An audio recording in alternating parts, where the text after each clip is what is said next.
முத்து திருப்புகளை செப்பிவிட்ட அருணகிரி முருகனை கண்ட இடம் அண்ணாமலை திருவண்ணாமலை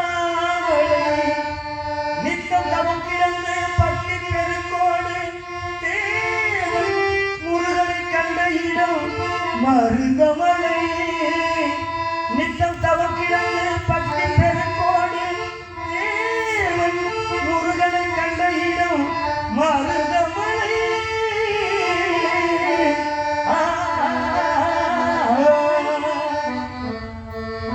மலைகளில் சிறந்த மலை மருதமலை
பேச்சதற்கு அவன் போல் கடவுளில்லை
உரிமையாளர் அண்ணா அவர்கள் எனக்கு ரூபாய் 50 ரூபா அன்பளிப்பிற்கு உரிமை சேர்த்திருக்கின்றார். ஆகையினாலே அன்னார் அவர்களுக்கு நன்றி நன்றி நன்றி.